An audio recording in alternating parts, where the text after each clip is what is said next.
Welcome to our second housing roundtable with the City of Panama City. Thank you so much for those that participated last time. I think most of you have returned. We're looking forward to a presentation today from Sean Nesbitt and Ryan McKinless from the Florida Housing Coalition.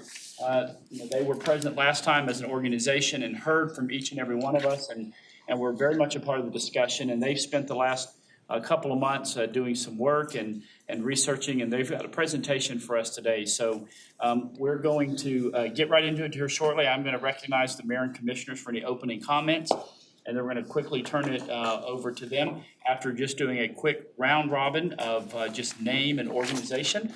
I'm not going to do any opening comments like we did last time, but again, after the presentation from the Florida Housing Coalition, though, we will absolutely have a time of conversation and deliberation, and let us pepper them with as many questions as absolutely possible. So again, thank you so much for being here, and I'll recognize the mayor.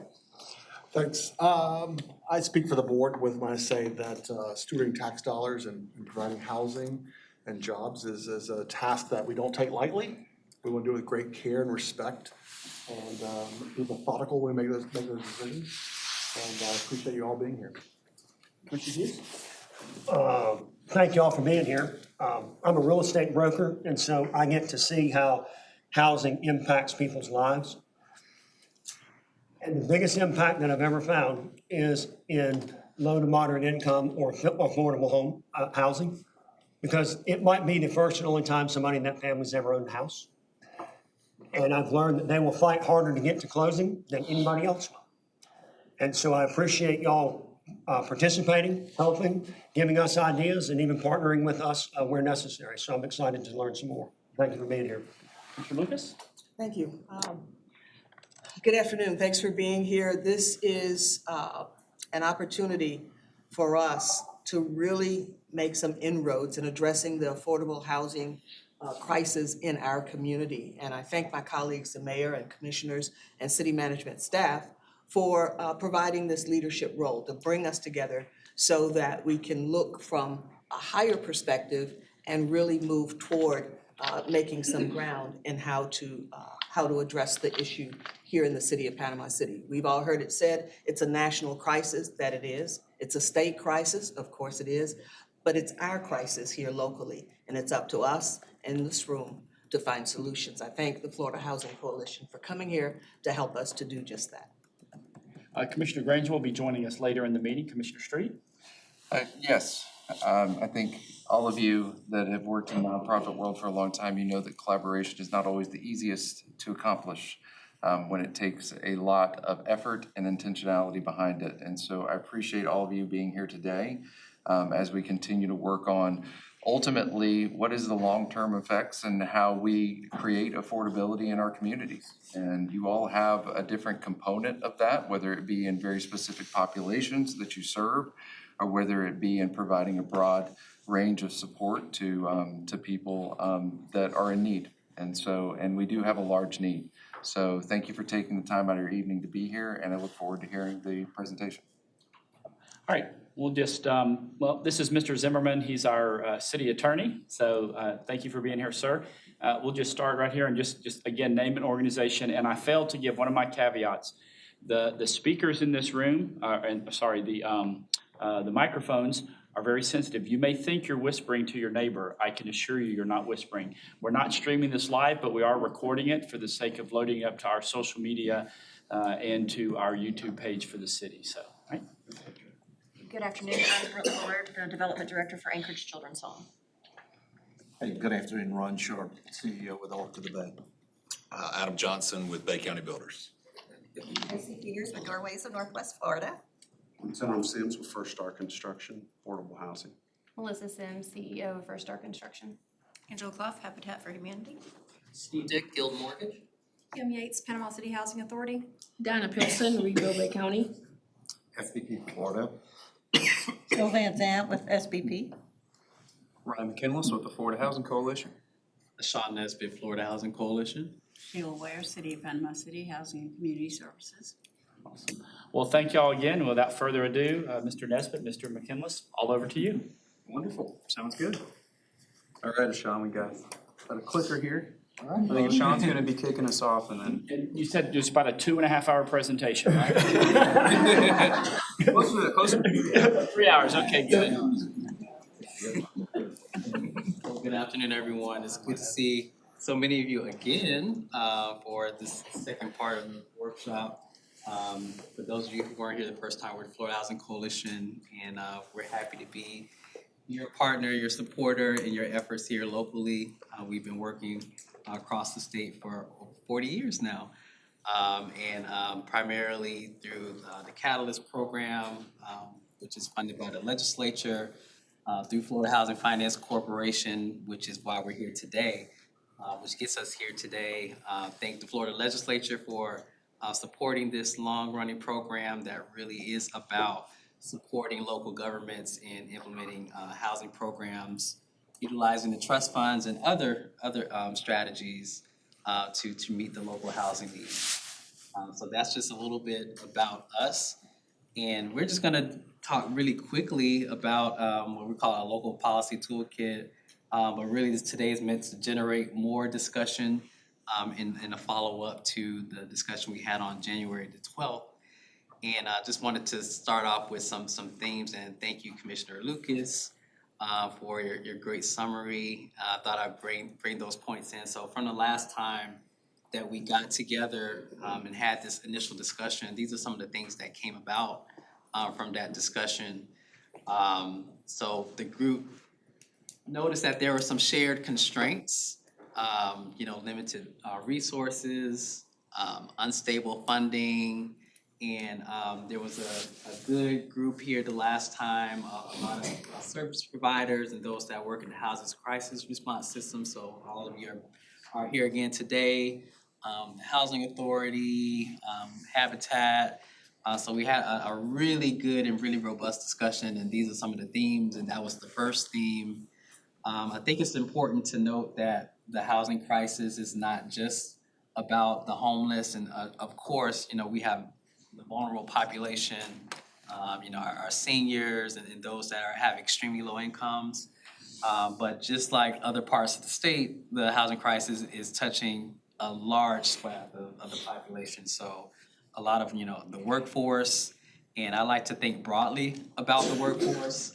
Of course, teachers and firefighters, government workers are important, but those that work in hospitality, those that serve in our restaurants, those that clean our offices, all those folks are part of our workforce, and they need places to live, and that's really touching those folks, and even some folks that may be working here in local government that have professional degrees are also struggling. So I think it's really touching a large part, and of course there's supply, but it's not just services. So that's a choke point that was noticed. And so how do we get more supply going? And we'll touch on that a little bit through our presentation.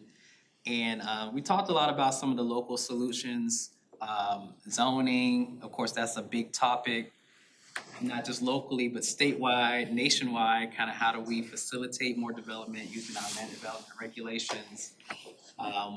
We had a lot of talk specifically about accessory dwelling units as one tool in the toolbox, and utilizing different construction methods. And we had some talk about that at the legislative level. So more to come on that. But those are some of the things that were talked about the last time. So I thought it was good to kind of review that discussion as we get talking about some ways that we can attack some of these particular issues through our local policy toolkit. Awesome. And with that, I'd like to pass it to Ryan McKinless. Ryan is a policy analyst with us. He's gonna do the bulk of the presentation. Of course, I'm here. So this is gonna probably take about 20 to 25 minutes, and then leave plenty of time for discussion. Hopefully it sets up a really good, robust discussion as we had last time, which was great. We want to continue that same energy. So Ryan, take it. Thanks, Sean. Good afternoon again. My name is Ryan McKinless with the Florida Housing Coalition. I'm here to talk a little bit today about some of the work that we do with the coalition and how that can apply to Panama City I've been working in affordable housing about 10 years now. In my career, I spent about 7 years with the state, and I've been with the Florida Housing Coalition for about 3 years now. And a little bit about what we've been doing lately, just to talk right off the bat about this. As Sean said, and as some of you may know, for a long time, for decades, the Florida Housing Coalition has contracted with the state of Florida to provide technical assistance training related to affordable housing policy programs and all the different things that make affordable housing a reality. Last summer, we launched what we call our Housing Action Lab, and really the intent of the Action Lab, and that's where the toolkit approach, the local policy toolkit for affordable housing, that's where it comes from, is from our Housing Action Lab. We're trying to make a more conscious approach to affect housing policy at the local level. As you guys might understand, when you're working at things at the state level, especially when it comes to affordable housing, it can get really technical. And as much as we try to provide that ground level TA and that kind of work here at the local level, we really wanted to kind of beef up that capability. So a lot of this effort that we're taking part in here is part of that internal focus that we've had to expand our mission and to be more involved at the local level throughout Florida, especially as we are in a statewide housing crisis, right?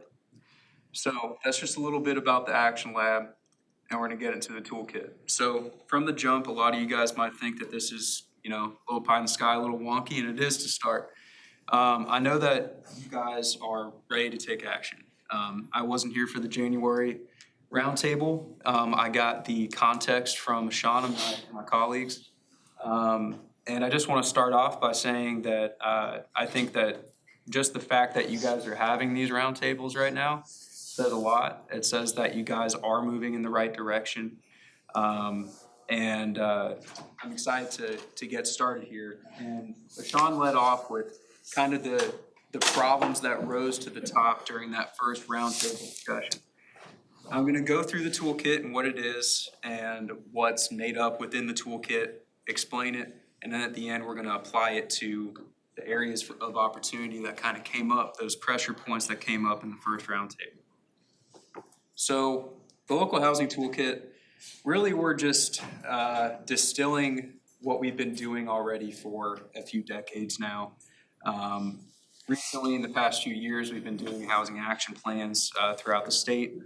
And these housing action plans, once we took a step back, they really boiled down into 5 buckets. So if you're really trying to oversimplify affordable housing and what makes it work and what can bring some progress and some forward momentum, we really boiled it down to these 5 pots, right?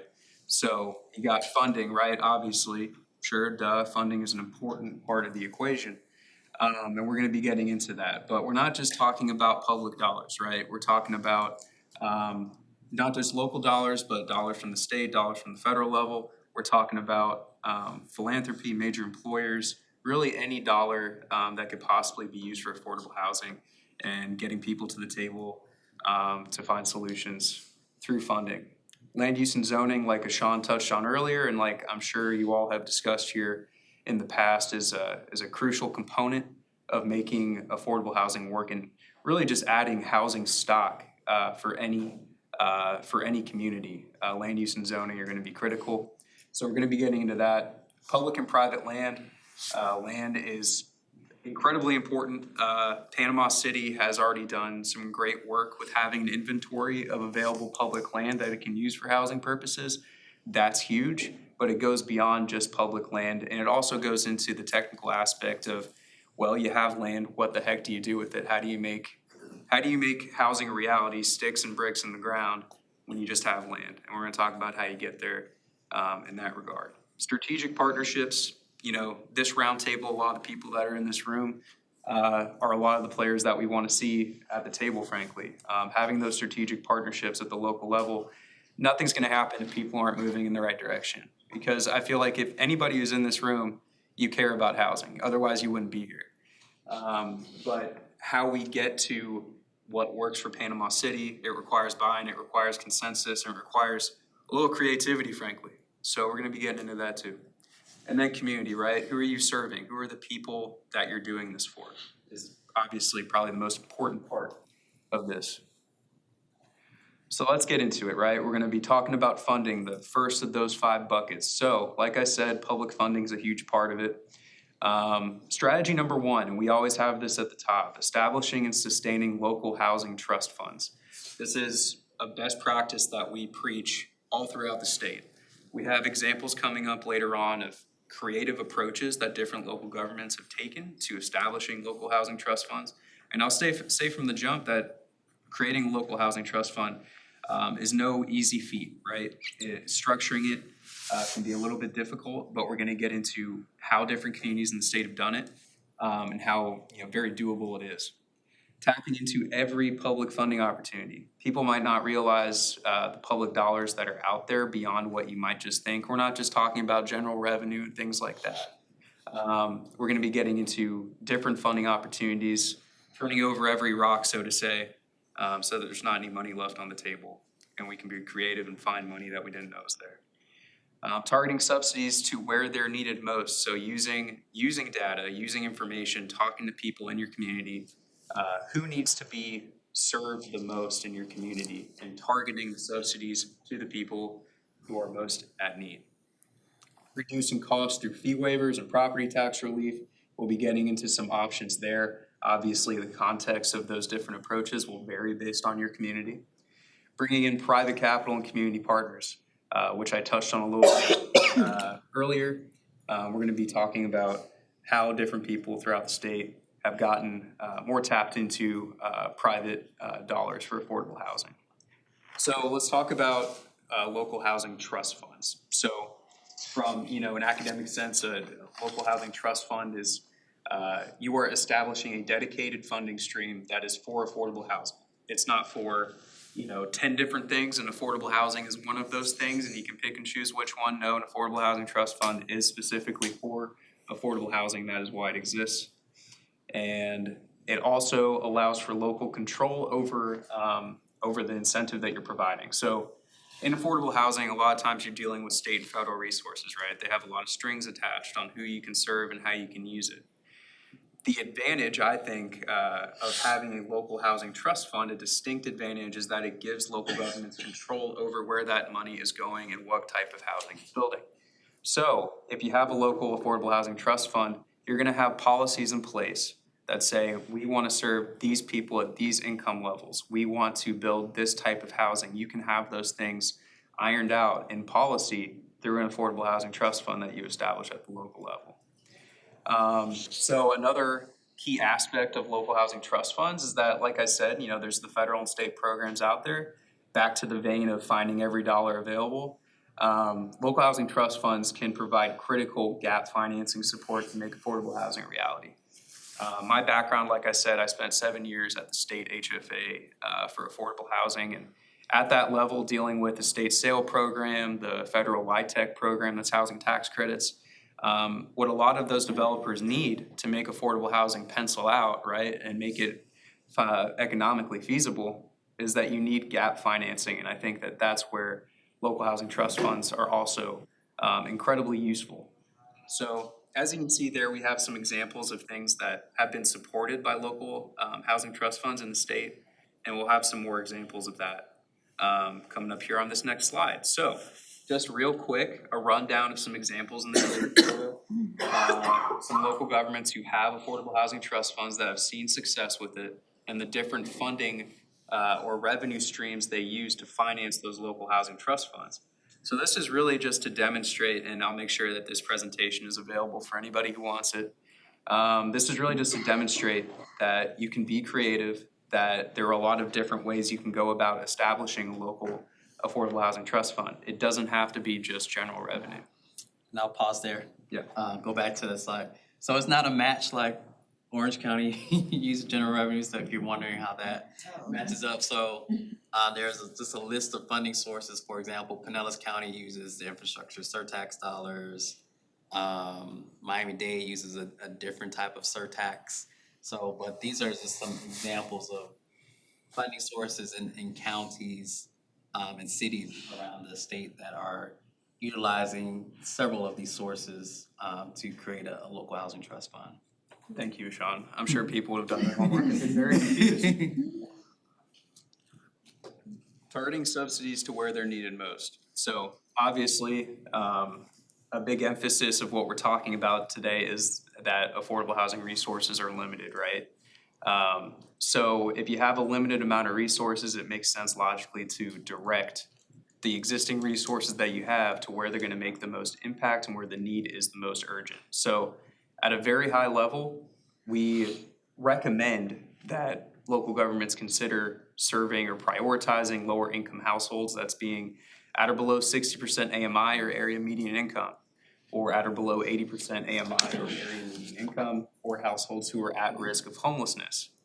At the state level, a lot of the statewide housing laws lately have targeted, what they call workforce housing goes up to 120% AMI. There's definitely a need for that. But when you have finite resources, we think that it makes sense to consider prioritizing those lower incomes where you can if you have limited resources, right?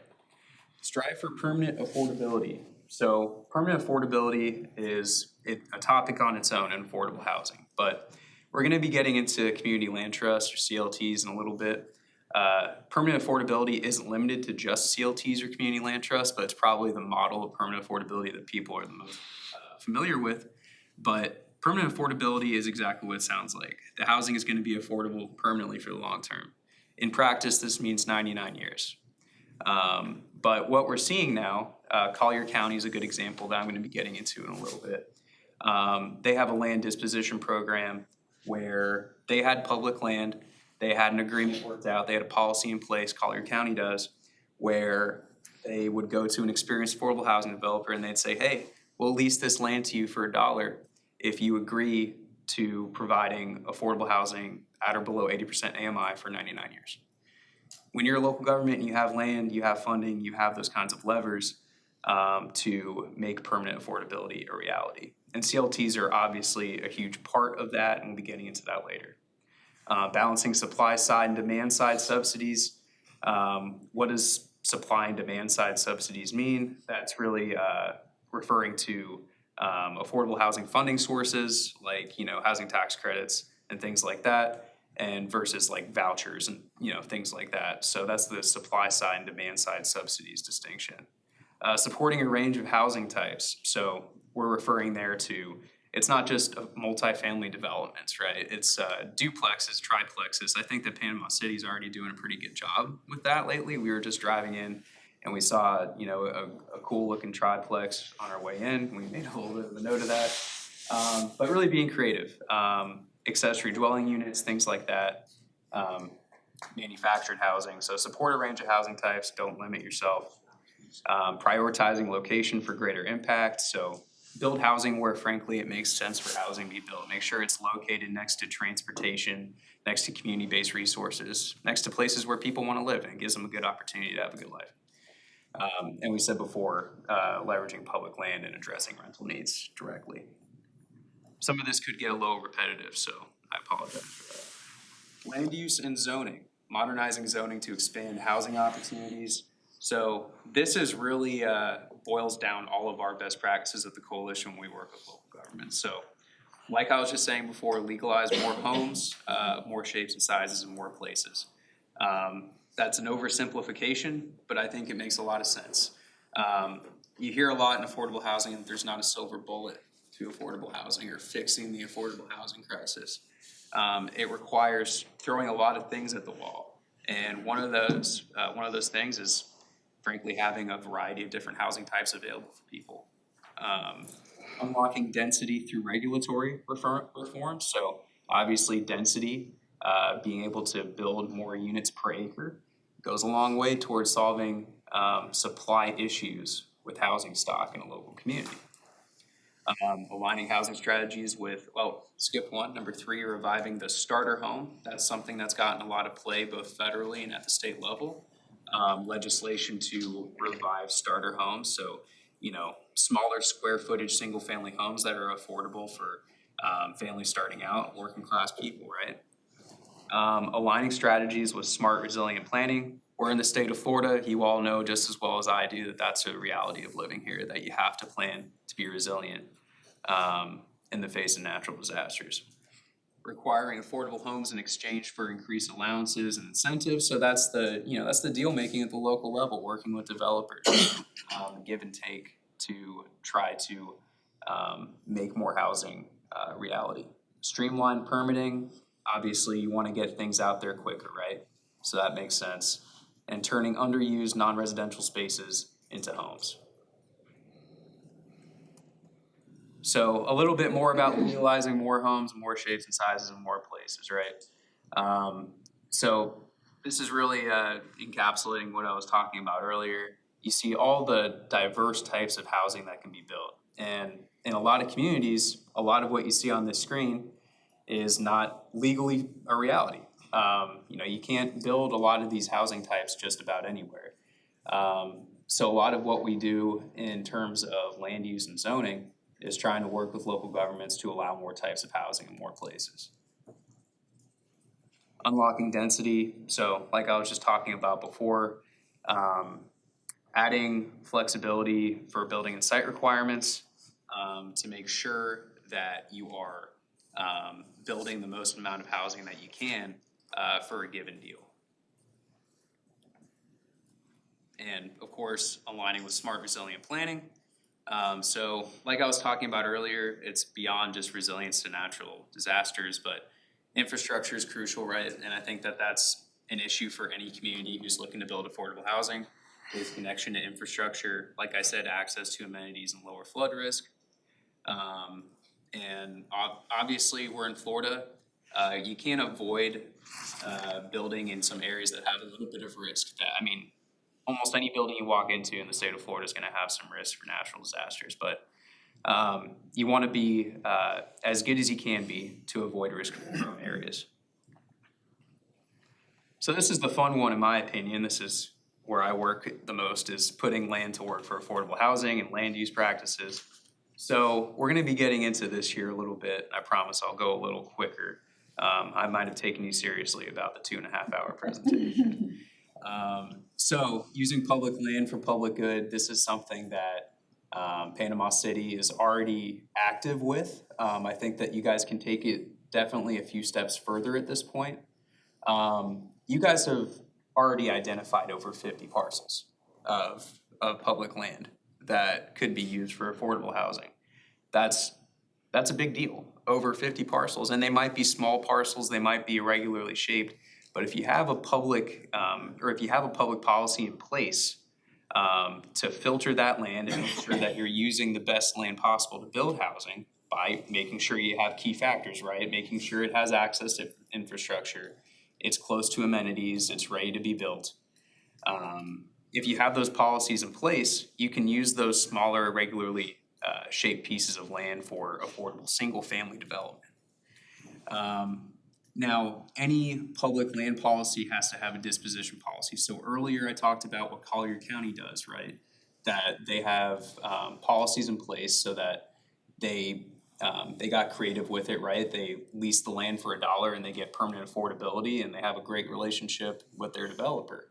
That can look different here. You guys are able to you have the opportunity to iron out something that works here for Panama City in terms of a land disposition policy. Of course, it requires coming to a consensus about what you want to see in a land disposition policy, which isn't always easy because we're all humans and we have to come to a consensus. But you guys have the opportunity to really bake some good things into your policy to make sure that the land that you're using for affordable housing is there for the long term and is serving people for the long term. Quick overview of public entities that have land that could be used for affordable housing. It's not just the city. Also, CRAs are an untapped resource, housing finance authorities or HFAs, school boards. That's something we've been seeing around the state a lot. School boards have sometimes, I don't know the situation here yet, but school boards can often have land available and they have a mutual interest in developing affordable housing often because their staff are facing the housing crunch. So school boards are a logical partner, especially when it comes to finding land. And of course, you got special districts and the federal government. But that's just to demonstrate that it's not limited to just the city. So funds that can be used let me take a little bit of a step back.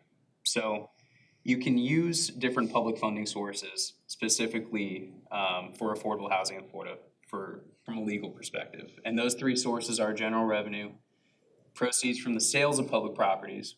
So Fort Myers, Miramar, and Sebring are examples of localities that do that. They use the proceeds from their sales of public properties to fund an affordable housing trust fund.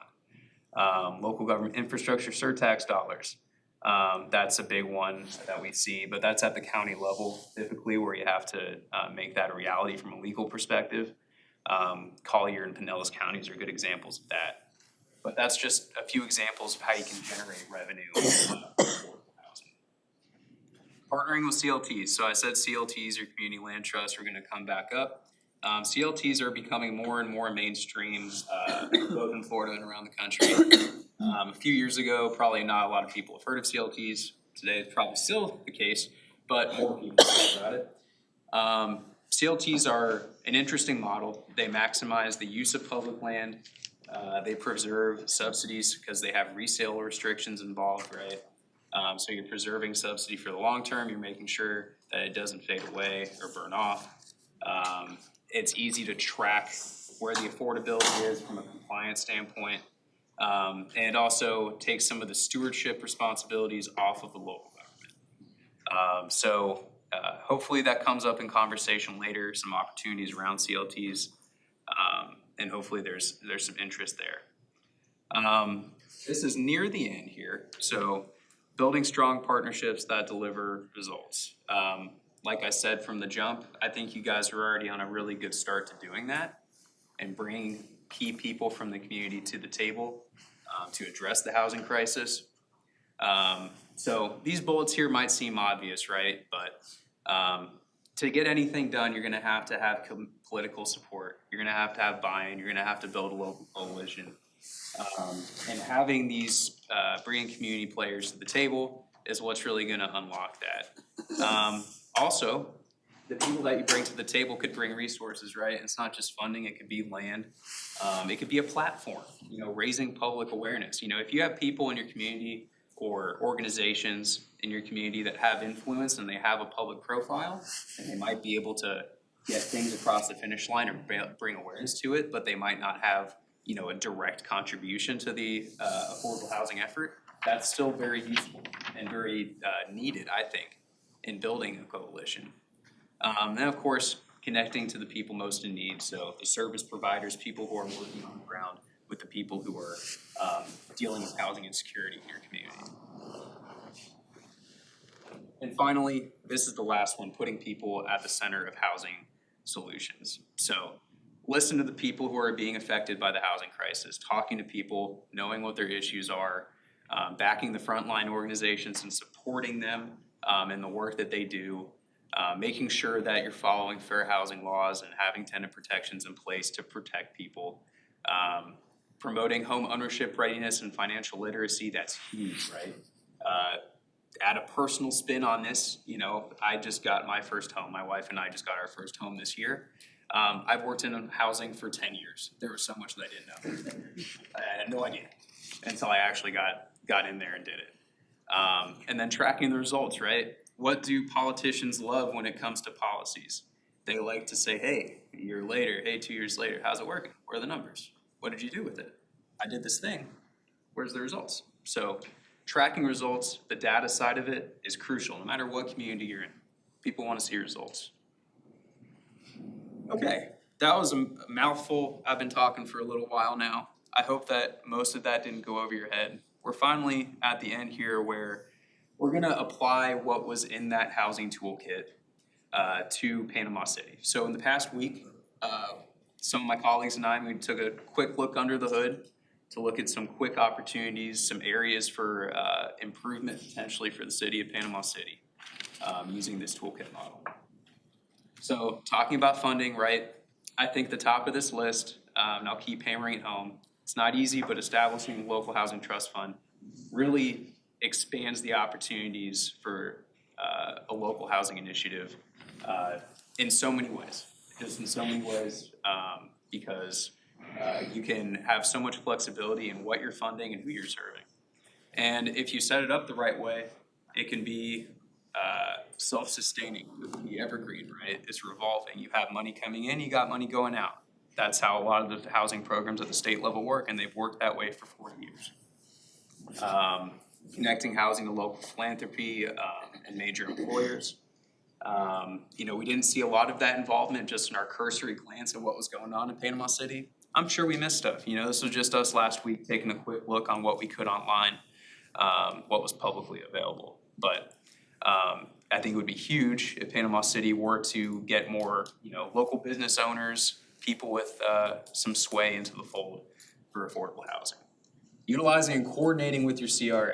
So this is one technical example we found, right? So the Panama City CRA, they have for any development proposal in the downtown North or Millville community redevelopment districts, they have the authority to increase the maximum tax incremental financing rebate award 10% for each 10% of the residential development program that is dedicated to affordable housing for at least 5 years. Very technical, right? But that's an example of a CRA policy that could be expanded to really increase in impact. It doesn't have to be limited to just 5 years. You can go 10 years, you can go 15, you can go beyond that. It's just an example that we picked out of the haystack to show that CRAs are a very valuable partner. It's been successful around the state.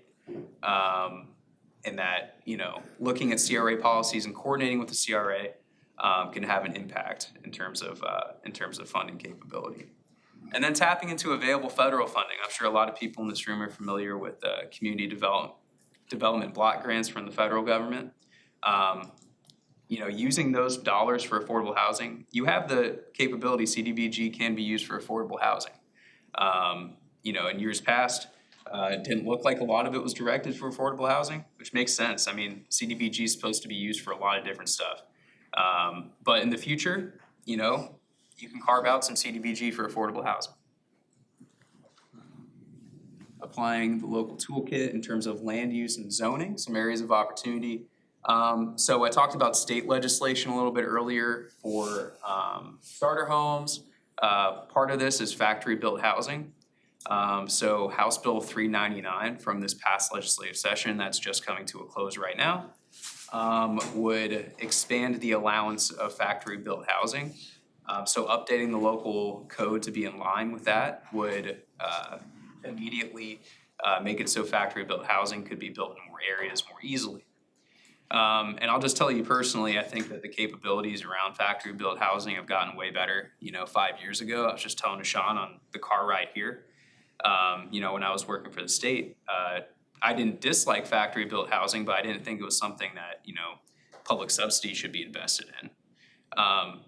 I've seen the technical leaps, the building quality leaps that factory housing's been doing. It's really impressive. I mean, there are still some gaps, I think, but all in all, factory-built housing is really impressive, and it should be part of the equation for the housing crisis. Conducting an analysis of land to pinpoint development opportunities. This is something that we do in all the housing action plans that we put together. We have mapping and data folks in-house who do really great work in guided growth and making sure that you're able to map out where development makes sense and making sure that it's in line with what the community wants. Again, allow more housing types in more areas. Here's an example of something that Panama City is doing really well. The neighborhood residential district allows single-family detached duplexes, cottage courts, and ADUs. That's great. That's exactly what we want to see. So that's something that Panama City is already doing. That got a gold star. So increasing density in targeted areas. So it seems like the max density is 30 units an acre in certain zones. That could be increased in targeted areas that the community really wants to see increased housing stock and density. Public and private land, some areas for opportunity. Having, like I said before, I know, like I said, this is a lot of this is repetitive, but having clear policies in place, disposition strategies for both affordable single-family home ownership and multifamily rental housing, making sure you have that clearly stated, some policies in place for how you're disposing your public land for affordable housing. How long is it gonna be affordable? Who's it serving? What income levels? Of course, utilizing all the public and private land you can. And we would recommend starting an RFP or request for proposals. So like I said before, Collier County is a good model for this, but we have plenty of examples throughout the state. Have an RFP, see what comes in, and you might be surprised at the opportunities that could come up. And finally, of course, kickstarting a CLT is a best practice we will always recommend. And an example of this that we wanted to highlight is not that far from here, Port St. Lucie. They have a home ownership program using their surplus land. They take publicly owned lots in Port St. Lucie. They use neighborhood stabilization program funds from the federal government to fund the construction. The homes are sold by the community land trust. The CLT takes title to the land. The resale restrictions in place in the ground lease keep the homes affordable in perpetuity or permanently. And then the local government investment is retained forever. And you don't have to worry about, the market going crazy and what if this is 2 times the value in 10 years, what are we gonna do? Which is in the panhandle is a lot of what we're dealing with. This is a way to safeguard against that. I just want to say, go back to that slide. These prices were from 4 years ago. Actually, 74,000 and 130,000 was the sales price of those homes, and this is in South Florida, which is a very, very expensive market. So for folks to be able to get into home ownership at that level in that market was incredible. And that was a great example of a public-private partnership with the local government, those recycled NSP funds, the land taken out of the deal, the CLT there to steward those homes forever. And so this is an example of what can happen here in Panama City. And something I also want to highlight to piggyback off of that, with the CLT model, there's some apprehension because, home ownership and building wealth, obviously that's a huge part of it. For a lot of people are still building wealth through CLT homes. If they were to sell, even though there's a resale restriction in place, if the market's going up and they sell, they're still gonna make a good chunk of money, whatever family's staying there. All right, so we have now reached the end. What are the next steps? So these are the issues that came to light at the last housing roundtable. Sean, do we want to walk through these? Yeah, I'll walk through them, and sorry, we had a different version, so I'm gonna try. Yeah, remember this version, but really, it was 2 to 3 different priority strategies, and we can categorize these all. So really, the land to units, which was kind of the coined term from the group the last time, and really building that out. So of course, there's the infill, looking at your existing land, looking at expanding the use of land for rental housing. So looking at both, and I think when we looked at the number of units that were needed, there was 3,400 units. So it's kind of a mix of incomes, a mix of tenures that are needed, and really identify the ADU opportunity. So those are different ways that we can look at land and funding as one strategy. Something that really came in was important, particularly from those that are working service providers, is there was no permanent housing once people got through. So looking at both the need for shelter, but also the need for creating more permanent rental housing. And so that was something to look at as itself, is strengthening the housing strategy or this housing crisis system, and really creating that permanent housing at the end, which was really, really super important there. And so going back to why we were here, really that first one is a needs assessment, important. So we have all the data. So we know kind of what's needed in terms of units or times of income levels.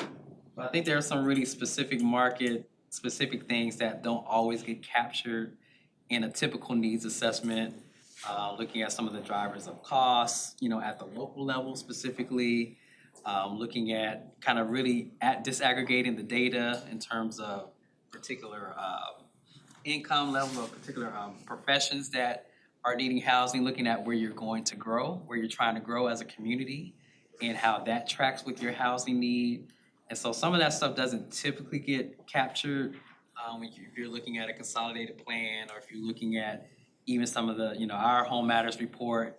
That stuff is not gonna get captured, and I think that's the type of data that needs to be really put together into really tailoring some of these strategies specifically to what's gonna work in Panama City. And so, that's really a strong next step, that number one. And that will inform everything below that and how that actually gets strategized. And I think after that is, who does what? How does this get carried out? So it's not just the local government's responsibility. It's what does everybody in this room, what role does everybody play in carrying out each of these strategies? And how do you continue these conversations? How do you continue to keep track? How do you continue to show responsibility to the community and continuously report, iterate, as things change, market conditions change, strategies need to adjust with the market conditions as they change. And so how does that keep going? And that's also part of your action plan, is the ongoing reporting and responsibility to the community that we're actually moving things forward. And so, that's kind of what we are pulling from these next steps. So, these are things that you all discussed, and so kind of to iterate on that, really doing that deep dive into some of the other drivers of need, and how you can shape those strategies based upon your local conditions, and then how do you continuously iterate on those and revise and adjust as you go along. Yeah, and to kind of piggyback off of that, I think that frankly, the work up front's hard, but once you get these policies in place, ideally, you do it the right way. You have to make tweaks here and there as conditions change, but once you get these policies in place, they're rolling and they're generational, and they'll go for 5, 10, 15 plus years. And it's something that it's really just maintenance. But getting it off the ground is, why I guess all this is happening, so. That's it. All right, well, thank you so much, Brian and Sean. We really appreciate that. So we kind of shuffle around here. At this point, we'll just go into a time of question and answer, and then obviously discussion. And we'll start with the mayor. If you have any questions, you don't. Community land trust, how hard is it to stand up? What is it, how is it to maintain, cost, all that? There's a Florida land trust, I believe, as well. Give us the land trust 101. Yeah. Also, Land Trust 101. So it's actually not very hard to stand one up from a legal standpoint. You can pretty much set that up. So we have a Land Trust Institute that does all of that work with communities to set up land trusts. Basically, the state defines a land trust as a 501c3 that has one of its stated purposes to acquire land for, affordable housing. So from a legal standpoint, I think it's fairly easy. What we like to recommend is, if you have a nonprofit already active in the community that's interested in adding the land trust model to their business, that's usually the easiest way. And from a local government standpoint, we work with local governments to say, we have land, we have, maybe some dollars. We're looking for an organization to partner with us to be our land trust that we support, and providing that land and some dollars, and we also work with them to make sure they have their their bylaws and everything in place to meet the Florida state requirement. That's usually the easiest way to move things forward and get good results. The land trust you saw in Port St. Lucie, that's how it started. There was already existing land trust in a neighboring county that just basically expanded to work in that particular county. So that's how that worked. So, but yeah, we're here to support that, and we have a system in place, and it's not a costly endeavor. So our training that we do is probably give you $1,000 to do that training to get the certification. And then, of course, we'll continue to work with that particular entity, or if we want to work with the local government to create that RFP, we can do that, and we kind of have models for that. And what communities have created land trust and have not worked out, and for what reasons? Or what communities would you go to and say, you guys should definitely not do land trusts?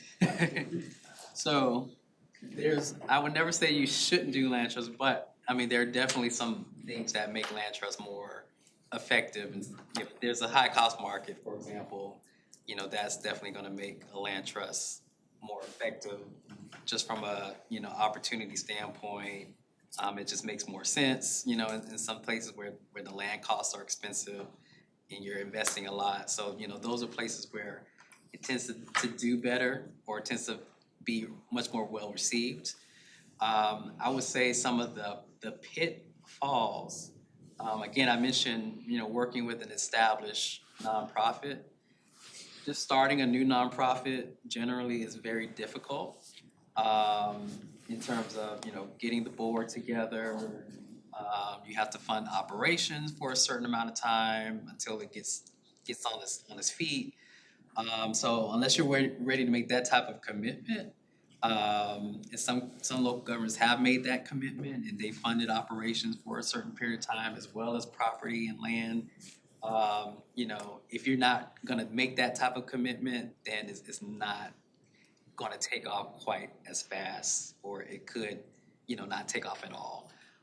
So, that's why we definitely recommend, working with an existing nonprofit that's committed to adding that to their business. And, so much of this job is trying to make two people happy and one person mad. It's kind of this job. Who gets mad about land trusts? Who is anti-land trusts? Good question. So really it is, as Ryan mentioned, it comes to understanding when it's used for home ownership, it's usually where we get the most pushback, because home ownership, in our society is about wealth building.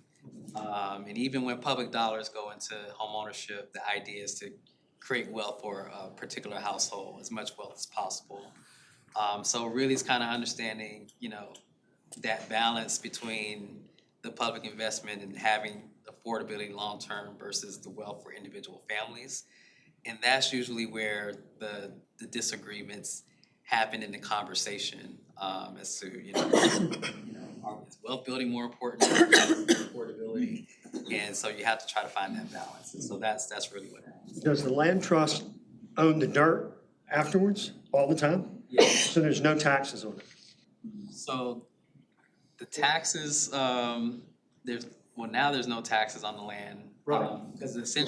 Because the land is taxed based upon the resale restricted value, which is really nothing for the land because it's based upon Well, the city owns it right now. Yes. So if the city owns it, there won't be the taxes there according to. But the land trust isn't the city, or is it? Correct. The land trust is not city, so once the 501c3 takes it, another statute takes over that says property is taxed based upon the leasehold value of the land and the resale restricted value of the unit.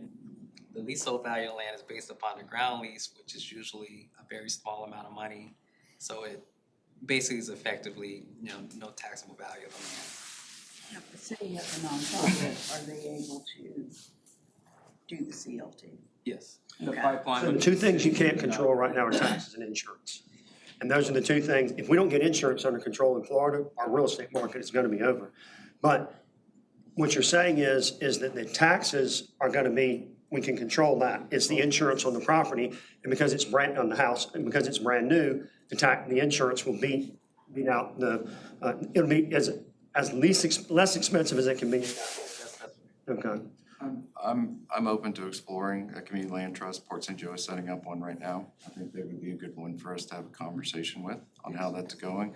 Also would be open to establishing that with Panama City Housing Authority, because essentially that's pretty much what they are already in protecting affordability. But I think it's important for us to recognize is when you talk about generational wealth building and the largest investment that a single person makes in their life, they will not be passing that on to their kids. And that is a significant negative that comes from a community land trust. And so should we transfer these properties to, or a portion of them, whatever it is, that, whoever that family is, you know, it's not going to their next of kin. And that ultimately, you know, is how a lot of people have, my first home was actually bought from my grandmother. And so that wouldn't be a possibility. So that is a negative that's with it. I will say to that point, that's an important point. So you can pass the property on, so the property itself can be inheritable. Now, what you do miss out on, of course, is the equity. And so that's an important, so you don't get the full market equity, but you do get you can't pass on the actual. How are you financing it when you don't own the dirt?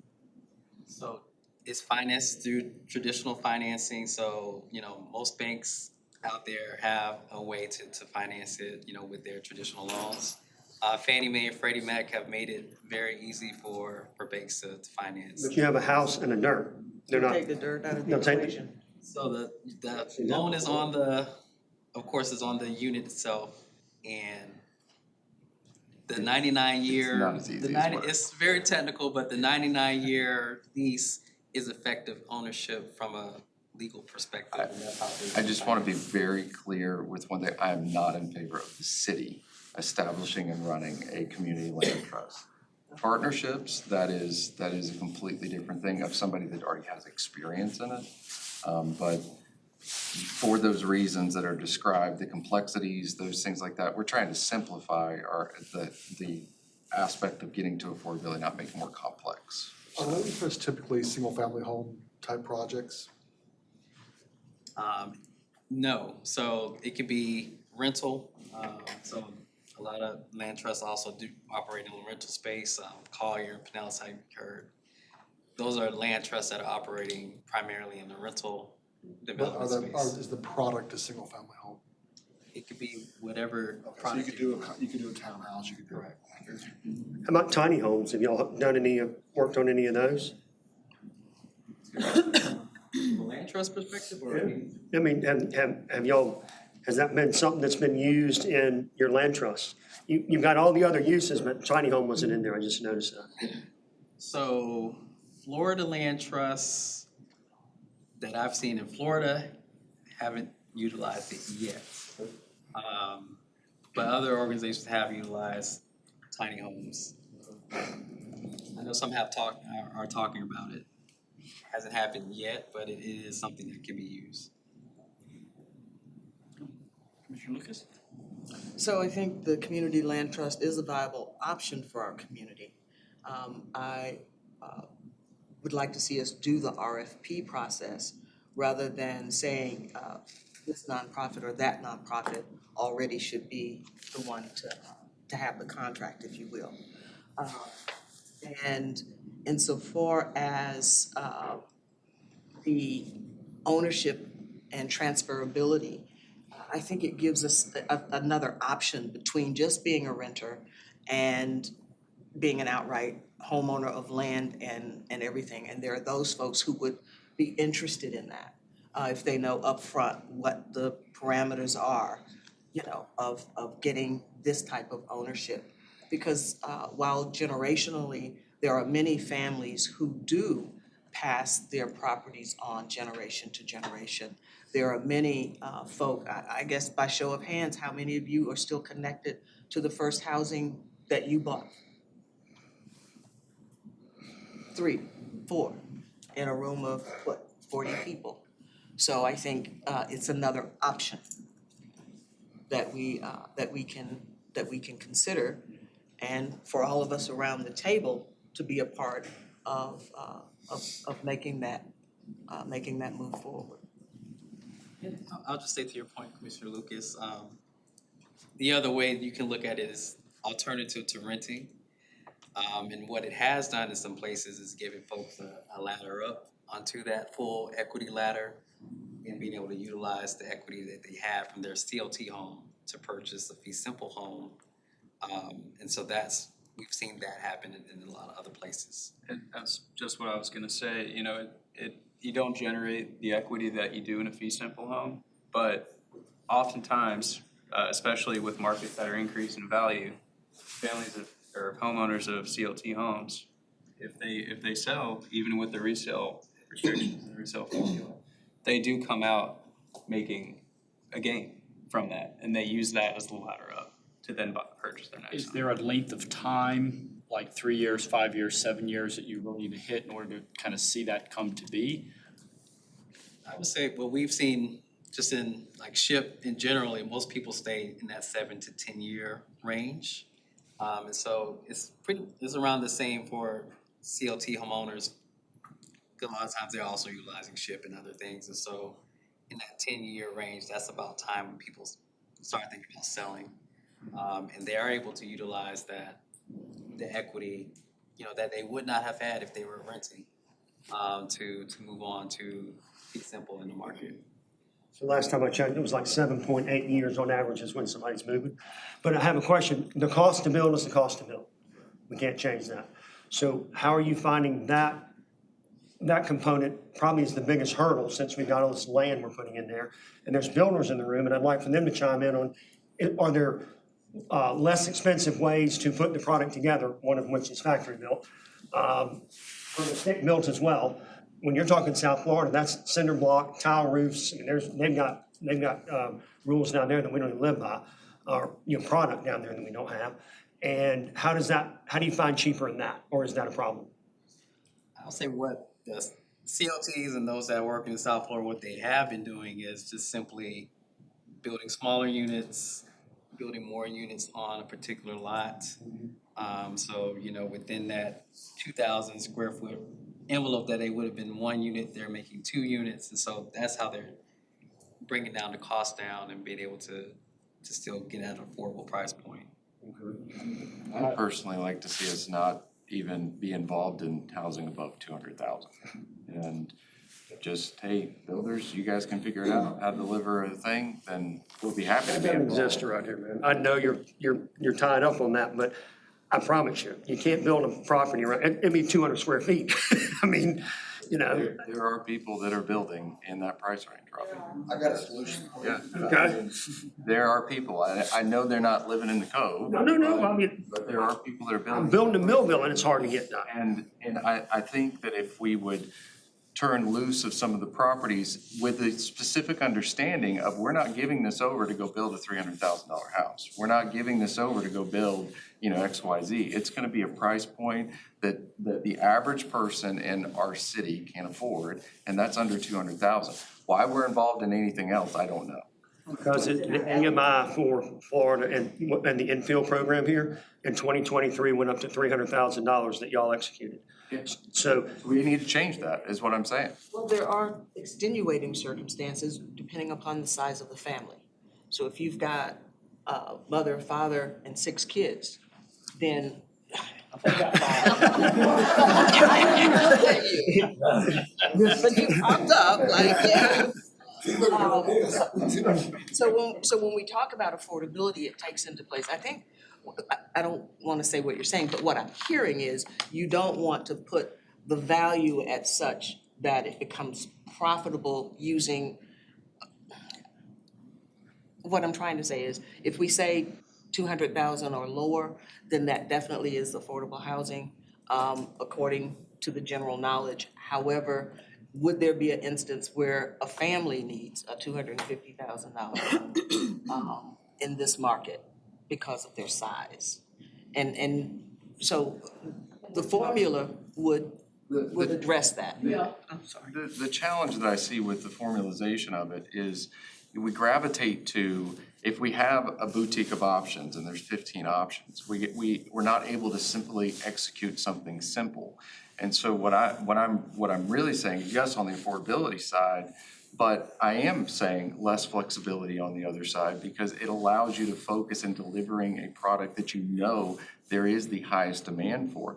Now, somebody with 6 kids, they're a married couple, that may not be something that the city of Panama City can help. Maybe there's another partner in here, Habitat for Humanity, some other agency that could possibly take that as their role to go and do. But as far as the city goes, I think we need to be very specific. One, to provide clarity for all of the partners here of what is the city going to take lead on, and then what does the community else need beyond that to go forth. Because we don't have to solve every issue. And I think that's part of the challenge is we're trying to solve every issue. And the great thing about having a room like this is none of us have to solve everything.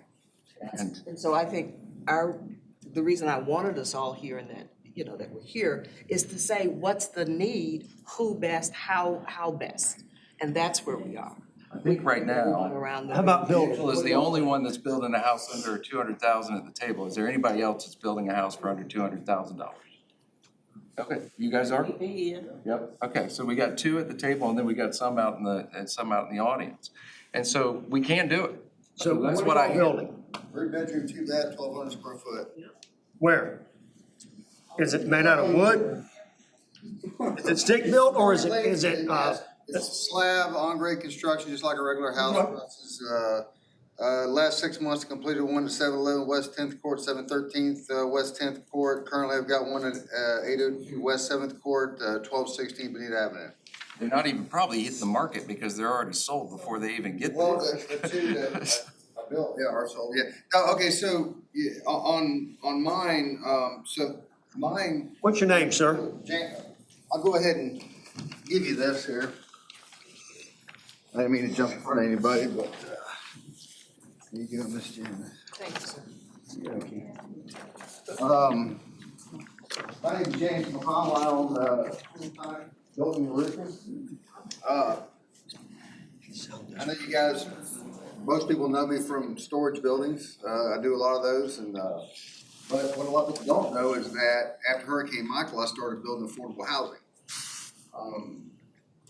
And I'm a Florida building and roofing contractor. I wish I'd have brought more handouts for you guys. I had no idea there was going to be people here. You know, now this 711 West 10th Court, just to kind of show you what we're doing here. This one, now this is with me buying the land myself and market value. This is with me paying real estate commission fees. This is with me doing, you know, everything that goes into any builder that buys land and builds a house and sells it. So, you know, when I say less than 200,000, I mean, you know, if you guys had the land or the lots, then I could definitely get under 200,000 because that's me purchasing everything. And the ones I've got going right now are at 802 West 7th Court and 1216 8th Avenue. As I understand it, you guys have identified some problems with the infill program and wanted to address those issues that you identified and offer some solutions. Problem number 1 was cost creep. 150,000 became 275,000. Program started around 150, escalated to 200, and most recent approval hit 275. At 275 and no commissions, I mean, that's, you guys are approaching, you know, more expensive houses than I know you want to do. I built 3-bedroom, 2-bath homes for, and me purchasing the land for 220, 225. With you guys having the land, it should be well under 200,000. Problem number 2, commissioners weren't able to review the contract. The March 2026 batch was approved without you guys getting to see the details. No square footage, no floor plan, no. James, I apologize, sir. I'm gonna have to interrupt you. This was a roundtable. I'd love to have a meeting and talk through some of that, but, and we really don't do audience participation just to keep it controlled. And if I let one, I yell at everybody, but I want to give Commissioner Granger a chance to speak. And I'm glad he did. Thank you. Yes, sir. I'm sorry. I was trying to recognize you. Yes, sir. I would be interested in exploring the different options that we have available to us. I'm very interested in workforce housing. I am. I mean, I think that there's a lot of need for that in this area. There is, we tend to have a bit of a different dynamic. I'm pretty sure there's other places in the state of Florida with a similar dynamic where we have a very high tourist area. There's quite a bit of money for a very short period of time. And then after that, those folks mostly live on this side of the bridge, right? So, yeah, I think that there's a need for that. I'm not saying that I'm not interested in anything else. I'm just saying is that I would also be interested in workforce housing. All right. At this time, I'd like to open it up to any of our participants that are around the table. If you'd like to, we can kind of go counterclockwise. Anybody over here? Well, Robbie had asked about building and builders being here, and I've built several of these. We've done several that, a couple years ago, I think it was 2 or 3 years ago, we built the first Deer Avenue house, and it was $270,000. And I believe my understanding, so we're all on the same page, is you get $50,000 from the SHIP program, which puts you at $220,000, and then there's up to $10,000 cost in closing. And James, so you know, they still have to sell the land too, so it's a good point. I know James well and what he does and think it's fantastic. I think on Bonita, which is a little more, and I saw the option, there were several different options according to the land trust, and I'd love to see the details of the houses that are built with 130, because there was a lot that was put into that. That wasn't cost to build, that looked like outside funding went in to bring that price down. We did the one over in Horizon that allowed for the MLK building to be built. We had to buy that, the property across the street. Yes, sir, and did that. And we built that one for about $225,000, if I remember right. We built Bonita, and there's a lot of lots in the city that are like this, that are the 30 and 40 wides, and with the setback restrictions, which are fine, because it, you know, even building on spot lots, it seems to always improve the neighborhood. We build a lot of spot lots now, and it does seem to kind of improve the area.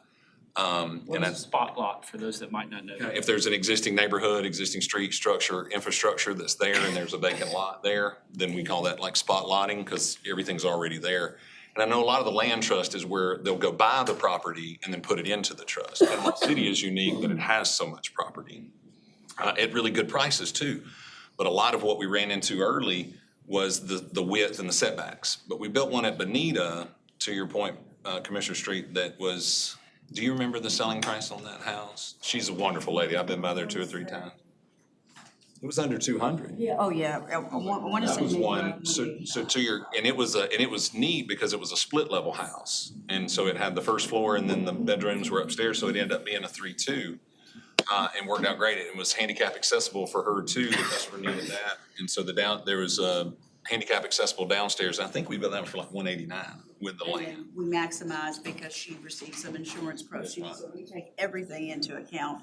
And the one that's being built for the 275, those clients are 80%, they're a little bit below 80% AMI. So it's not like we're building for the higher 120%. You know, they meet that mark that we're trying to hit, workforce housing. For us as builders in the program, having done a few and a few more that are coming up, I definitely agree with the point. It doesn't need to be a myriad of options. It's maybe like A, B, and C, you know, and then they fit within that. And then I think that answers and alleviates a lot of the concerns of the expediency of it, how quickly it can get done, the people that are pre-approved, those type things. For me as a builder, and I can only speak from my personal experience, I don't make a lot of money on these. I don't do this for a living. It is 100%. I can show you all my books and open them up, but on the 2 on Deer Avenue, we'll make less than $10,000 building the house. You know, because we do want to build, it's always the balance, right, in construction, a good product for a good price. And so, you know, that doesn't, you know, I'm not a big tract builder fan, you know, I'm not in multifamily even though I'm building some of those now, but they're built to rent, you know, built to own's different. So I think we are very unique as a city in having all this property at a very good price. And these lots are $10,000, $15,000. So to equate that, if you equate a $30,000 lot, that's in my business, it's a $300,000 house. For me, Adam, we've got $50,000 worth of down payment assistance, whether it's a $300,000 house or whether it's so if you get under 200, we're giving a lot. Like they're in a mortgage that they can actually afford to remain in long-term in their life. And that's the component where when our prices are creeping up, although, yes, I understand they meet our program our requirements, all of those things. But if I'm looking at my heart and what I want to be involved in as far as from a city commissioner's perspective, I want to be helping affordability and I want to be really driving it down to the lowest price point that we can, not building a variety of options. And so whether that's townhomes, whether that's single family homes, whatever it takes to get it down to a piece that the market is not saturated with, you can go find a $300,000 home. It's not saturated with 200,000 for sure. So like we want to at least I want to focus on what I know there is nothing existing. And Angela's program with Habitat, a great one. And how long do your people stay in a house? I bet it's beyond the 7 years. And when the SHIP program, they stay in them, 7 years does not happen here. This is majority of the clients we've served over the years, this is their forever home. You don't see a lot of It turnover. should be, because that helps. Exactly. Helps get the, Long to get into it, and they're pretty much their forever home. You don't see a lot of them unless they're relocating, they just don't, you know. So I'm curious too, so the two that said they can keep it under 250,000, like the target population, is that still low income? And if so, is that coming from SHIP? Like how are you getting your people? And then how is the financing working? Is that? We interestingly work with Gloria on other things that, is it Gloria that does, who does the financing? She does a lot of it. Well, the client has the option of any lender that they choose, but on the, I think one is going through Steve maybe. You're talking about Christy Mathis. Christy Mathis, yeah. She's doing the financing on one of them. It is standard convention, and FHA the great financing. part about that program is they give them the down payment assistance. So theoretically, for affordable housing, I agree with Commissioner C, we gotta make it affordable housing. And there are ways to do that, you know, relative to lot cost. I mean, it's always kind of the way that is. If a lot's, just rule of thumb, if a lot's 15,000, you can build a $150,000 house, it fits, you know, because that's a 30 wide lot, so you're only gonna get a 20 wide footprint, kind of like Bonita, that's exactly what we did. On the larger ones and the Deer Avenue ones, those are massive lots, you know, in a fantastic location. So, you know, not to get hung up on that, but if SHIP comes and we can build them for 250, they get 50 toward it and they get 10 on, you know, then they're at 190. That's just particularly saying 250. If we get them at 200, then they're at 140. If we're getting paid back for So the they lot. are getting referred from SHIP. That's a down payment. They select the lot, they selected the lot location. It's a client that qualified for the program. They were able to select their lot But you're location. qualifying them as a low income family. Yes, we're qualifying them, yes, not the builder. Yeah, that's my question. Yeah, and then we're getting paid back for the lot also at closing. So how does financing work with Habitat? So we do 0% interest, and we finance it ourselves, so. That's awesome. And then my other question was for Brian, you said affordable workforce housing, so that word kind of gets used, thrown across with affordable housing, workforce housing. What is the city's definition on workforce We housing? probably don't have one. What's your definition, Brian? threw that word out there. You know, I use a rule of thumb that is in many policies, that if you're paying 30% or more of your monthly income for housing, you can't afford it. And many of our clients in the city, and in our programs that are at this table are now at 40 and 50%, and they're having to make choices, major choices. Is it food? Is it medicine? And with our seniors, you know, so that's the crisis that we're in and that we're here to solve. And we know we need 3,400. We don't know what that mix is, 1 bedroom, 2 bedroom, what the families are that need it in terms of their incomes. But that's, you know, that's the big issue, and that's why we're here to get to a path forward for developing all of that. I mean, Habitat in the next year, you've got a game plan, I'm sure, that says we can build in our capacity X number of homes. Well, 3,400 minus that X from your organization, minus Rebuild Aid, minus SBP, and so forth around the room. That's the math I want us to begin getting to. Where can we see some light at the end of the tunnel with reducing the need and addressing the need? And we've got folks around the table who are willing to help us do it. The problem is big enough for everybody. And Angela, we do look at the 30%. 30% is what we consider affordable. You know, if you're at 80%, we look at 30% of your gross income. Your payment should not be over that. If it is, you're not gonna qualify, just like you all do. Familiar, yeah. Yeah. I was just wondering how they were getting the low. Yeah. Sheila, are y'all using PITI on that qualification or just principal and interest? No, PITI. I think you shared this with me. How many homes did you guys build last year, Angela? What do you have in the program for this year? Our fiscal year's a little off than yours, but 6. Six houses. And what was the average mortgage that person walked out of? couldn't tell you off the top of my head, but mortgages I know range anywhere from like 300 to 500. Because Robbie will tell you, the You're talking taxes about and a insurance month. are. You're talking about a month, not 100,000. You're talking about $300 to $500 a month. Yeah. There is nobody that's delivering more for affordability than Habitat for But Humanity. the number of volunteer hours that it takes to build that is completely opposite, and that's a great program, but what we're talking about is people who come in and we're gonna pay to get it done. It's a hard one to compare when you've got that many volunteer hours. You have to qualify. You can't compete with volunteers. You cannot, I mean, it's great work. So everybody needs to scrappy volunteer with Habitat for Humanity is what I. That's right.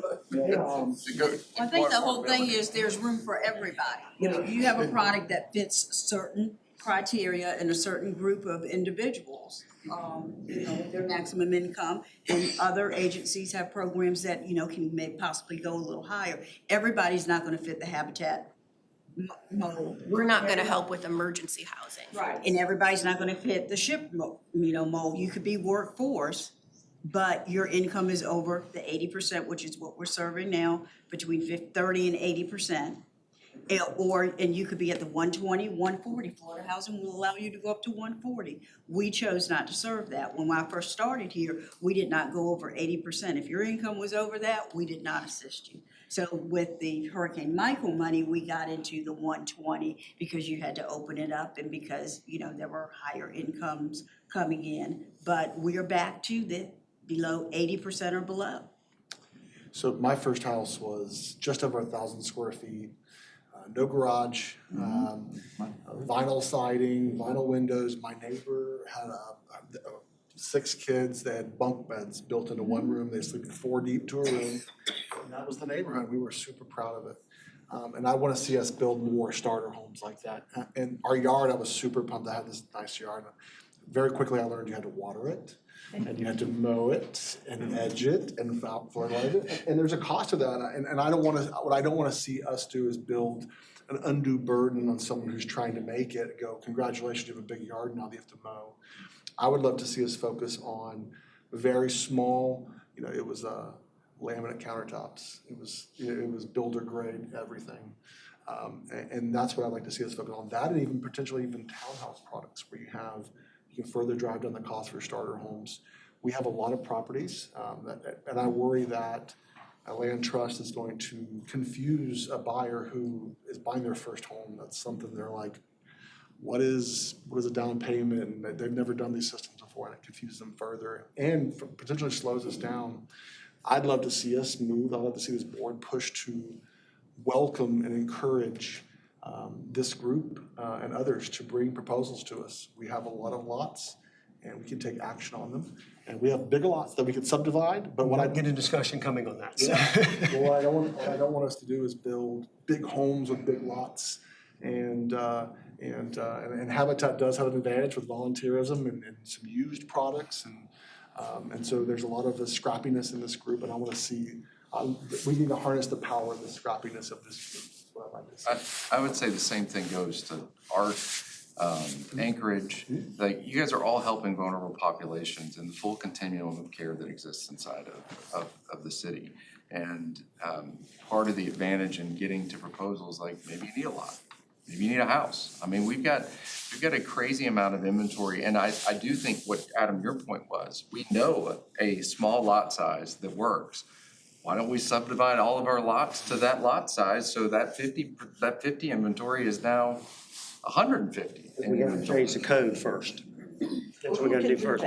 We can. That's just gonna take a minute, but we gotta do that. That's right. Which, if you guys recall, we have.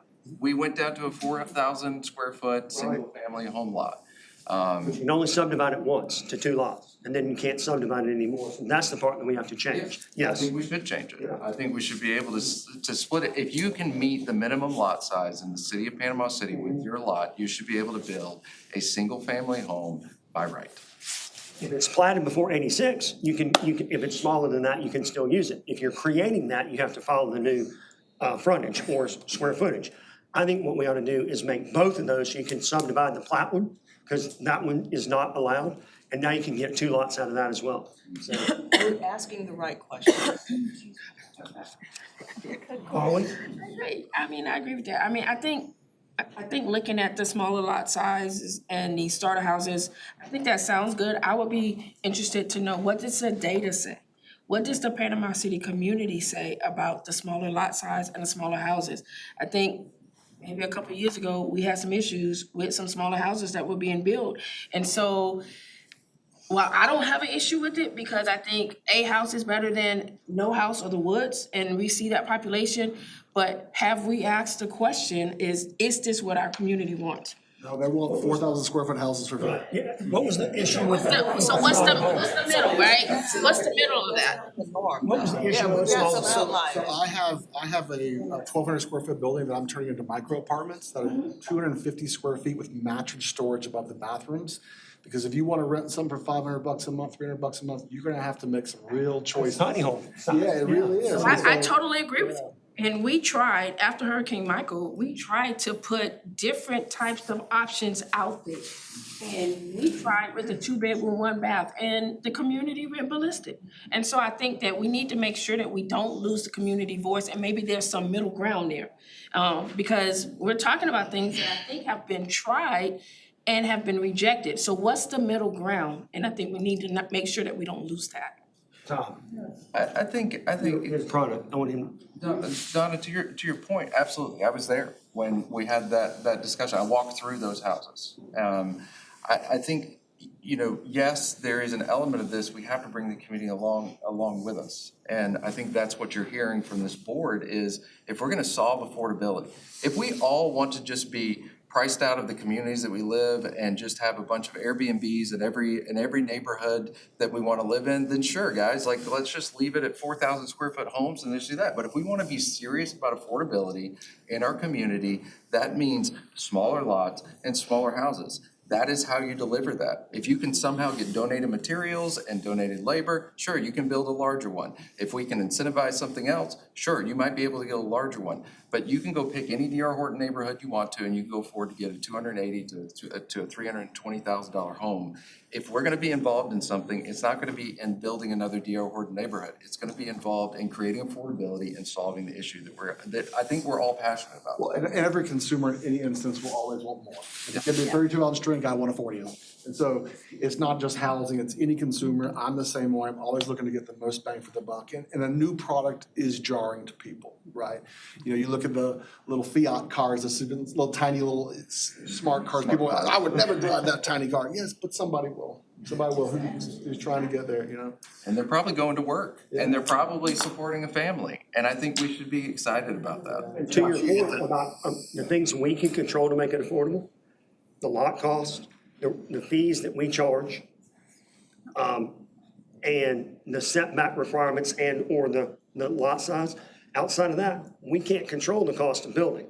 And, the smaller the house is, typically more cost because you're not spreading it out per square foot. But if we controlled that and made it easier and cheaper, now you're talking about being able to get to that $200,000 number with the lot and the house combined. That works. Yeah. We've done it in this program, so you're exactly right, Robert. Josh, you hit the nail on the head with square footage. That's the key, really. We have a product that we built that was not built necessarily for affordable rental, but it was built near a school, college. And 450 square foot 1-bedrooms and 650 square foot 2-bedroom, 2-bath. What we found is not everyone needed 1,100 feet. Some people have an active, busy lifestyle, so they're working all day. Maybe they have a second job. Maybe they go to the gym or a restaurant when they get home, and they just need a place to sleep, shower, maybe cook a small meal. And there's just 2 people living there. Elderly, we find that elderly really don't need a lot of space to clean, to keep up with. They don't need maintenance. They just need a small space. And we've been successful with that, not necessarily on an affordable model. We have done an affordable neighborhood, but unfortunately, before we got involved with that nonprofit, an architect got a hold of it and made it a very expensive home that was more square footage than it needed to be. Keep it simple and keep it affordable. Anybody else on this side of the room that hasn't spoken last? So the buyers of all these houses are gonna go through Panama City's housing program to make sure they qualify? We're not even there yet. Yeah. In terms of That's what I was what we're thinking. talking It's about. Coming up with ideas. You put a $200,000 house, somebody buy it and start Airbnb in it. You know what I mean? It's gotta be somewhere where we gotta make sure that They need to it be goes to vetted. They somebody need to be who. vetted. There'll be I more, think, no I think any investors. organization in this room can vet. That's true. I was just trying to wrap my brain. Steve, what kind of financing you got out there for this type of deal? You know, you've got conventional, FHA, you've got the gamut of financing available. The home size so often is, sorry, my glasses aren't great, Lucas? Said a lot of it has to do with just how big the family is. I'm not saying a family of 10, but 3, 4 people, putting them in, something super small, they may need more room. It's just not a set amount, but all of these people, it takes a lot of times 6 months to a year for me to get them started, credit where it needs to be, because the higher I can get their credit, the lower I can get their interest rate, which helps the whole affordability. We're about to get an interest rate reduction, I think, from guys up in DC. And we're not talking about anything that hasn't been done before. In World War II, I mean, most of St. Andrews is built out of salt box houses that were built for building Wayne-Yard ship, the Wayne-Yard ship. And they needed affordability, and so there's not anything that I think we're talking about this, but I do think it takes greater coordination, and it takes us all taking our little slice of the pie and going at it. And I think what you're hearing from us from a city perspective is we want to be involved, so bring the proposals, just like Al was saying, and let's go. I would like to have Florida Housing Coalition work with us on the RFP process so that we do have some criteria that everyone is writing to or proposing to. Yeah, hold up on those. So I think it's a great question. So we've gone out to RFP how many times in the program? 4 times. I mean, that I'm aware of. How many of you guys responded to our RFPs besides Adam? 2 others. Yeah. The 2 others. So. Did you know about them? If you're gonna help us with crafting RFPs, these guys need to be able to respond to it. And I think one of the feedback that I got from right after the hurricane, I guess someone had offered one of the large national builders to go and do some infill. The RFP went out and it was a 17-page long endeavor, and they just walked away. They just said done. And so if we do RFP, it needs to be simple. It needs to be something that anybody, no matter what your level of experience is, if you're doing a great organization that our community is benefiting from, the RFP should not be a barrier. Did you not know about it, or did you know about it and choose not to respond? Who knew about it and chose not to respond? Who didn't know about it? Well, this was also right after the Okay. hurricane. So you knew about the RFP, but you chose not to respond? Because the infill is different, it's not sent out as. Nobody knew, okay. I'm just trying to see what problem we're solving for. Is it they didn't know, so it's a communication issue, or it's the way we're crafting it and we need to change it so that you desire to respond? It's both. Now, on the infill, that's totally different. You're on the list of qualified builders that have signed up with the program, so that doesn't go out to an RFP. The client is able to select, they go through the list of builders, and they select what builder they want to, so that's not an RFP in that process. I think in the infill program, I would like to revisit that entire program. I think that, we have obviously seen some success with it. I'm not gonna say that it wasn't successful, but given the gravity of where we're at as a community, I think anything that we can do that would expedite that process, we should try to. And if someone is a licensed builder, like in the state of Florida, I don't know why we're restricting other builders from participating in the program just because they're not on a list. Does that make sense? Because you gotta vet the builder. You can't just show up. They gotta be able to financially build it too. They may want, and all they have to do is fill out our application, and they're able to bill for them. So we're not saying the options are there. Yes, sir. Hang on, I'm sorry, Brooke, Brooke has been waiting so patiently. No, you're fine. I just wanted to kind of backtrack a little bit before we got into the RFP.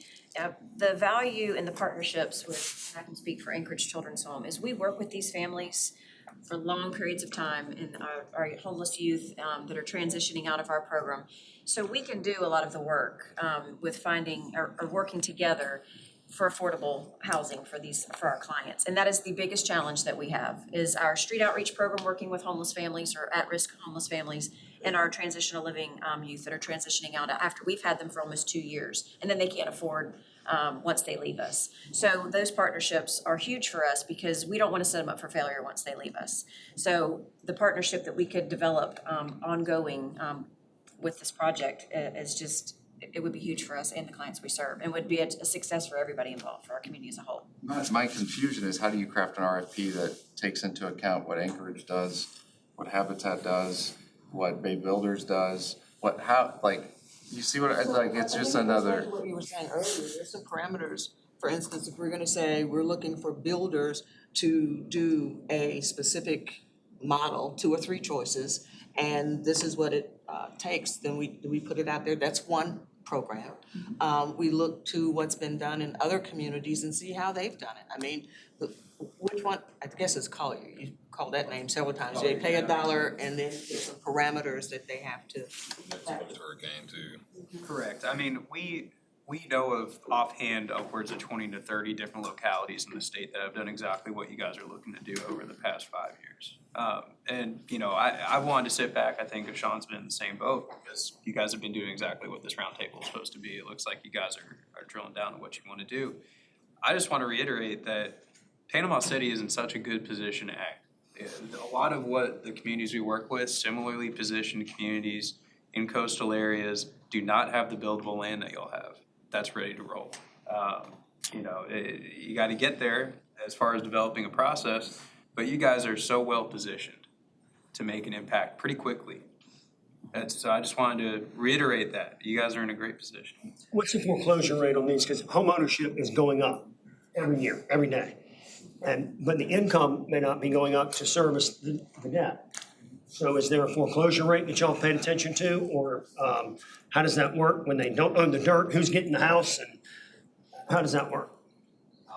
I want to just share it. Okay.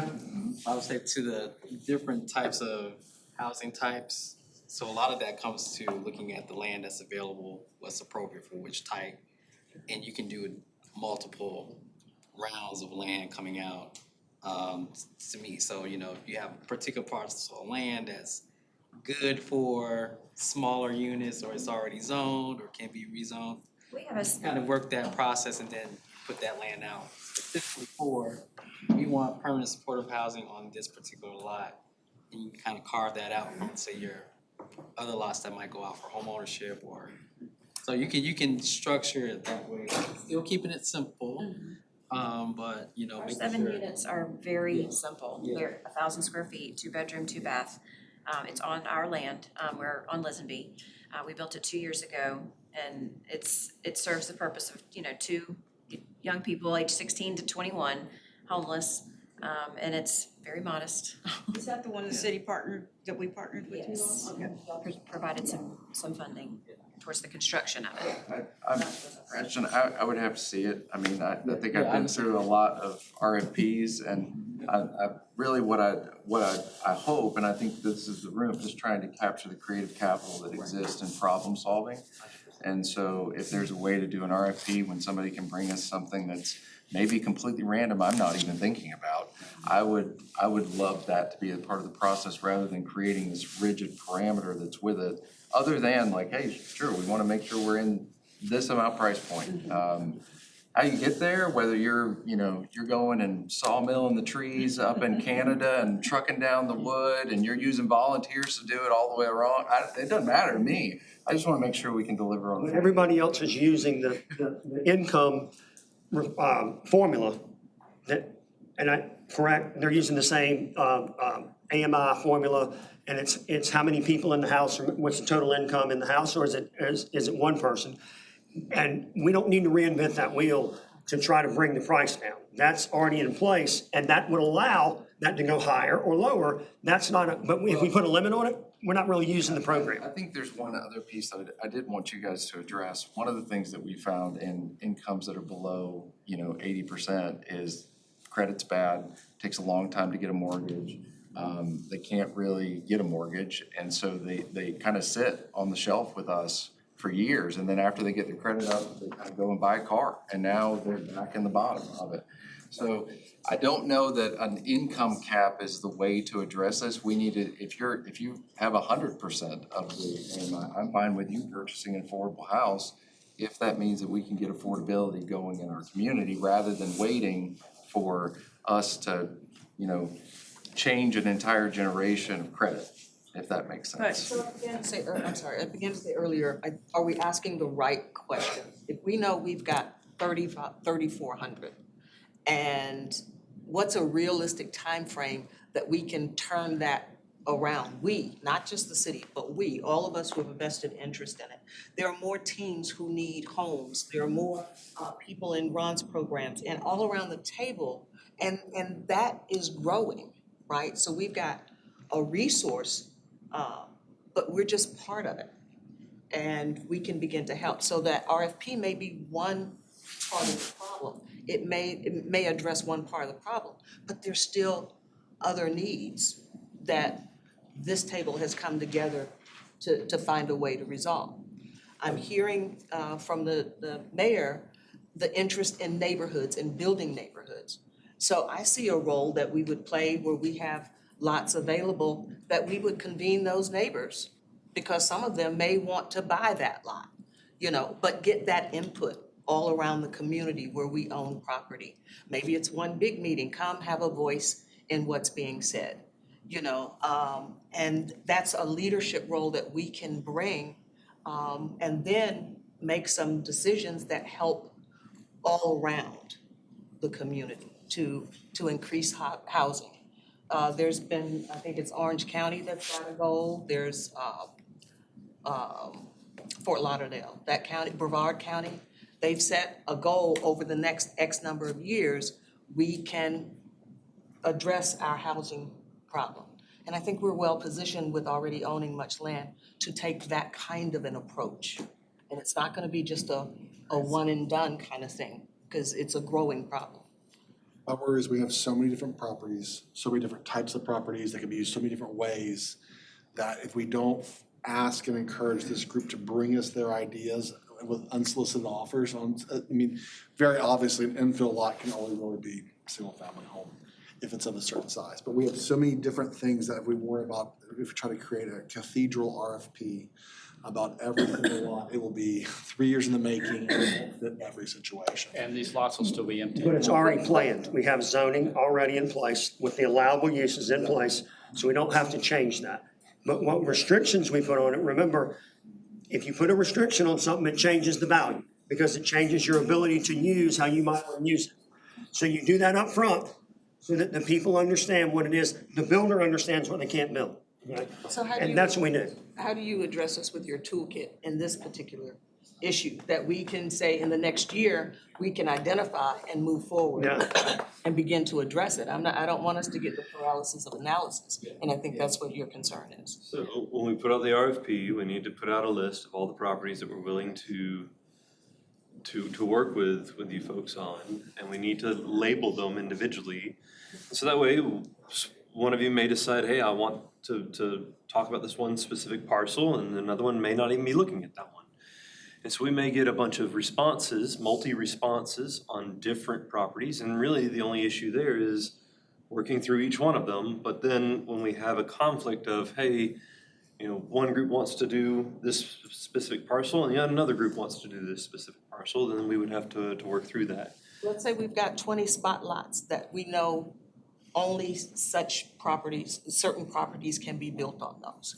That doesn't require the long analysis that we're talking about. We can identify who those are, what those are, and put them out there, as opposed to, you come and you come and you come and you come with 5 different ideas. I think your idea is fine in that aspect, but it needs to be an exhaustive list. And so it needs to be, I think somebody told me we have a trailer in Fountain. I'm saying these type things, like we just need to empty lot, whatever it is. I would suggest first round, and now we're kind of getting a little bit of sausage making. I would suggest first round is just put it out there, learn on that one, get their feedback, anything that's an infill. And then secondarily, the second, what I mean by that, second round is because we have a lot of very large pieces of property. And to Robbie's point, we're gonna have to figure out how do we cut that out, right? Because we don't wanna have happen again, here's the gigantic lot, let's put a tiny house on it.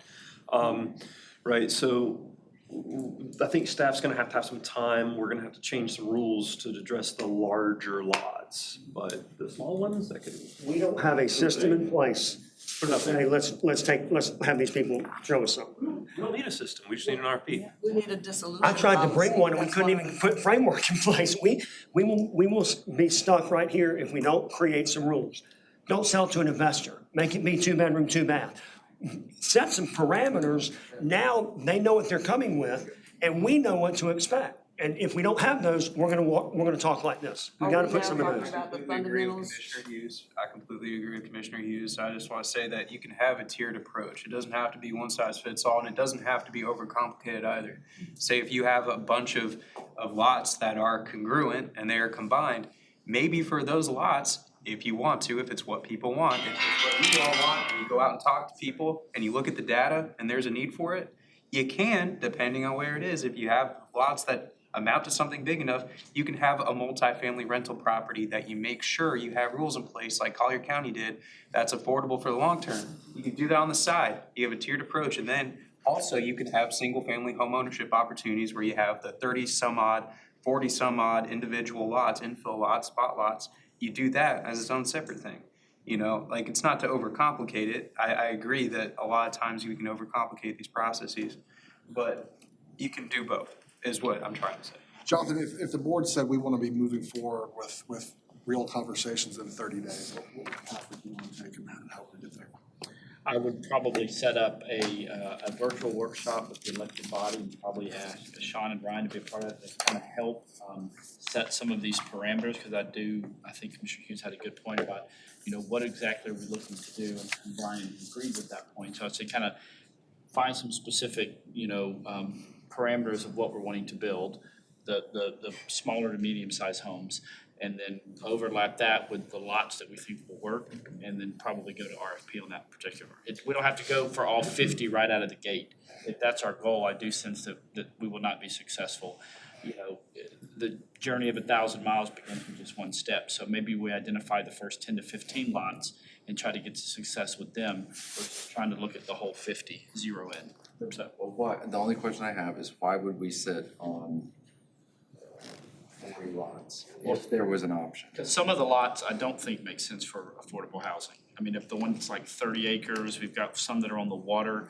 I mean, some of them are parks, it depends on where they are. I mean, so I think it really just depends. Now, the issue is that's subjective. And it's 30 days, yes, but 30 days. Yeah, you said 30 days, not 30 months. You have to determine the ones that have been set aside for affordable housing that are on that list that Sean is mentioning, because those have to be designated for affordable housing, can't be sold to investors. There's a whole criteria we gotta go through. If y'all want action in 30 days, that's just, I think that's more achievable. And it may be 90 days for the more complicated, larger lots. And so start with the easiest things moving forward, building some inertia. I want to see 5 or 6 projects breaking ground for the end of the year. I think that before January? Oh, Yes. that's totally, if you guys are on board, we can do that. I was thinking October 1. I think too, plus I was thinking fiscal year. Yeah, I wasn't thinking if we calendar. That's October. if we start having some success stories, I think that will create energy and excitement and kind of that spark that starts the fire. So, And to your point, Commissioner Hughes, on the foreclosure rate, for CHIP homes, the foreclosure rate is about 1%. How about the CLT? How many of those? Less than 1%. so I would like to see us move forward with and I think that's what we kind of generally said about a CLT. Let's continue looking at that. You suggested looking at what Port St. Joe is doing, and let's look at any of the. I just don't want Nevin doing any more work. I thought was looking at it, I'm not super sold on the idea of us doing one for us. And I just want to say, I know we're drawing nigh, but the city is in a catch-22, as is the county, when we look at workforce and the ability that we have to attract large corporations to our community is hampered by workforce and what we have available to offer. housing offers stability. So economic development and housing go hand in hand. And as you said earlier, Commissioner Street, it was during the World War that housing was constructed as part of the effort, because they understood we need a lot of workers and we need people to, and they need a place to live. So it's a different crisis, but very similar. And I think as those elected to look at the bigger issue, not just how do we divest of land, but how do we help our community move forward in solving the problem? And so that's why we're here. And so, yes, we've come out with a couple of specific things that we want to do, but it does engage, lead to us engaging the community in the problem, as well as the developers. And we've got BBIA here, who is very interested in helping us as well. Well, thanks so much, everyone, for coming out tonight. We do look forward to being back in touch with each of you very soon. Sean and Ryan, thank you for driving over this evening, and y'all have a great evening.